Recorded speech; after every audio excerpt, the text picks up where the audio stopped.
महर जी, आप कह रहे हैं कि भैया सीट ऐसी हुई है, वो उनको अधिकार है लड़ने का और आपको कोई आपत्ति नहीं है। दूसरी तरफ आप कोर्ट भी जा रहे हैं। कोर्ट में अपने अधिकारों के लिए गया हूँ। इन्होंने कोर्ट में एक रिट डाली है इस आधार पर कि भैया इस सीट को जो है सामान्य किया जाए। हमारे अंदर पीड़ा है कि जब केंद्र में हमारी सरकार है, राज्य में हमारी सरकार है और विकास भी सरकार के साथ कहीं ना कहीं एक। किस आधार पे आपने कोर्ट में चैलेंज किया इस सीट को लेकर? मैंने तो महिला वर्ग को अब तक कभी भी कोई सीट नहीं आई है। और कितना विश्वास है कि आपके पक्ष में आएगा? चांस नहीं आती तो फिर क्या जनता के बीच में जाना छोड़ देंगे या फिर सेवा जो भाव आप रखते हैं वो छोड़ देंगे? देख, मैं भारतीय जनता पार्टी का कार्यकर्ता हूँ, समाज की सेवा में हूँ, राजनीतिक मंच में हूँ। जनता प्रश्न कर रही है, तुम्हारे पास जो है डबल इंजन की सरकार है, ये नवोदय विद्यालय क्यों नहीं बन रहा है? तो तीन बार मैंने सीएम साहब को बोला, भाई साहब ये नवोदय विद्यालय होना चाहिए। माननीय मुख्यमंत्री जी अपने मुंह से बोलते हैं कि इसको जब आवश्यकता पड़े तो मैं उस वीडियो को दिखा सकता हूँ। उत्तराखंड में त्रिस्तरीय पंचायत चुनाव का बिगुल बज चुका है, लेकिन इस बिगुल के साथ उन तमाम लोगों के सपनों को या यूं कहें मेहनत को धक्का लगा है जो कई वर्षों से क्षेत्र की जनता के लिए पद लेकर विकास करने की इच्छा रखते थे।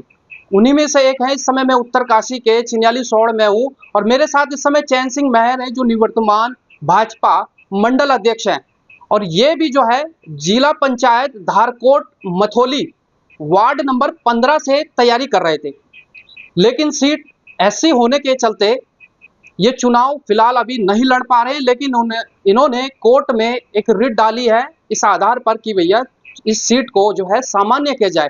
क्या आधार है, क्यों ये चाह रहे हैं, वो तमाम बातें करेंगे। मैं 2007 से भारतीय जनता पार्टी में जब मैंने भारतीय जनता पार्टी को ज्वाइन किया था, हमारे अंदर पीड़ा है कि जब केंद्र में हमारी सरकार है, राज्य में हमारी सरकार है और विकास भी सरकार के साथ कहीं ना कहीं एक विकास की कड़ी के लिए जो है सरकार के व्यक्ति को जनता के बीच से जो जुड़ा होना बहुत आवश्यक है। मैंने सोचा है कि अगर हमारी सरकार है और अगर मैं इस बार जो है अपने वार्ड से जिला पंचायत से बन पाऊँ तो हमारी जो सोच है मैं अपनी सरकार से उस बात को उठा करके अपने क्षेत्र का चौमुखी विकास कर सकूं।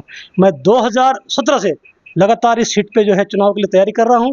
विगत 2019 में मैं यहाँ पर मैंने तैयारी की और जब 2019 का जब अंतिम प्रकाशन हुआ था, अंतिम प्रकाशन में जो है हमारी सीट ओबीसी महिला हुई थी और मेरी धर्मपत्नी श्रीमती रेशा महर, जिनको के जो है पब्लिक के बीच में बहुत अच्छा व्यू है, पब्लिक उसे बहुत अच्छा पसंद करता है, उन्होंने लगातार जो है 28 दिन तक जो है प्रचार किया और वो चुनाव मैदान में थे।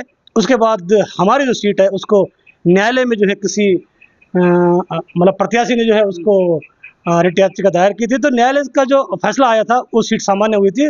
तो मैंने माननीय उच्च न्यायालय के फैसले का स्वागत करते हुए मैंने उस सीट पर मेरी मिस्सी ने दोबारा चुनाव नहीं लड़ा और हमने आज के समय का इंतजार किया कि भविष्य में जब भी हमारी सीट होती है तो हम जरूर चुनाव लड़ेंगे। तो लेकिन मैं ये नहीं कहता हूँ, ठीक है जो कानून हुआ है उस कानून के अनुसार जो अभी हमारी क्षेत्र में जो सीट मतलब मेरे अनुकूल नहीं हुई है तो मैं उससे कदापि दुखित नहीं हूँ। क्यों?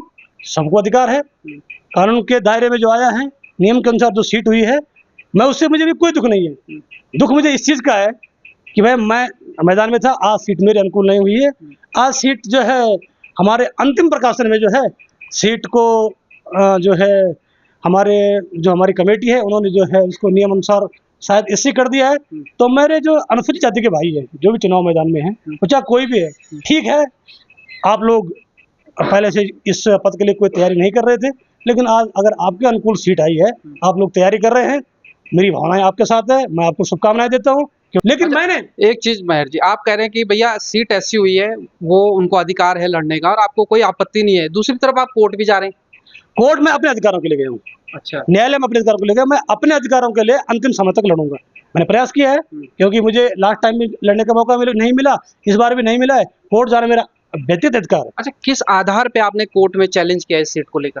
मैंने इस आधार पर कोर्ट पे चैलेंज किया है कि हमारी जो सीट है, हमारी सीट जो है जब से ये 2014 से ये सीट बनी है, इस सीट पर जो है एक तो महिला वर्ग को अब तक कभी भी कोई सीट नहीं आई है और यहाँ पर 2014 में यहाँ पर सीट एससी रही है, अनुसूचित जाति रही है, उसके बाद यहाँ पर सीट सामान्य हुई है।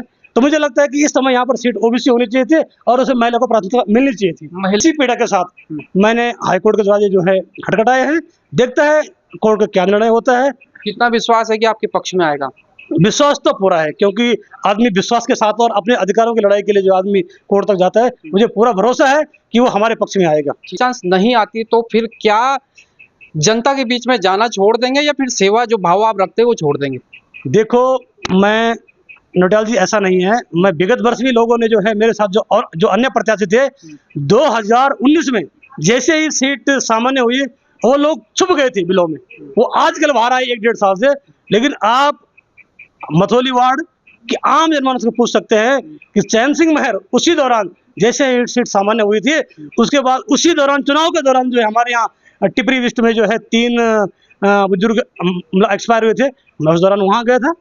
और उसके बाद में लगातार सुख दुख शादी विवाह क्षेत्र में कोई भी कार्य हो, मैं कहीं पर पीछे नहीं रहा। रही बात आपका कहना है कि अगर आज सीट आपके अनुकूल नहीं हुई है तो आप क्या करेंगे?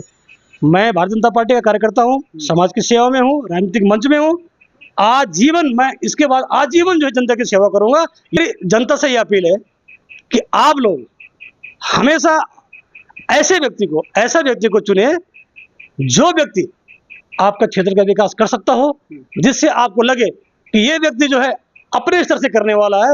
ये नहीं कि इसके पीछे कोई 1-2 लोग जो है किसी को अपने स्वार्थ के लिए किसी को उठा रहे हैं और उसके पीछे लगे हुए हैं। मैं आज भी कह रहा हूं कि मैं जनता के बीच में रहूंगा और किसी एक व्यक्ति के कहने पर कोई काम नहीं करूंगा। जनता जो भी काम कहेगी मैं उसके लिए करूंगा। आपने 20 साल हो गए हैं, जनता प्रश्न कर रही है, तुम्हारे पास जो है डबल इंजन की सरकार है, ये नवोदय विद्यालय क्यों नहीं बन रहा है? तो मुझे वो सौभाग्य प्राप्त हुआ कि माननीय मुख्यमंत्री जी जो है हमारी टिफिन बैठक में जो है चिन्यालीस फॉर्ड में उनका आना हुआ, वो कटखांड भी उस दिन उनका कार्यक्रम था। उस कार्यक्रम में जो है मैंने अपने माननीय जिला अध्यक्ष बड़े भाई श्रीमान फतेंद्र राणा जी और प्रदेश मीडिया प्रभारी बड़े भाई श्रीमान मनवीर सिंह चौहान जी के सहयोग से माननीय मुख्यमंत्री जी से उस दिन एक बात कही थी कि मुख्यमंत्री जी आप यहाँ पर आए हैं, आप आज 20 साल के इस सूखे को आप खत्म करेंगे।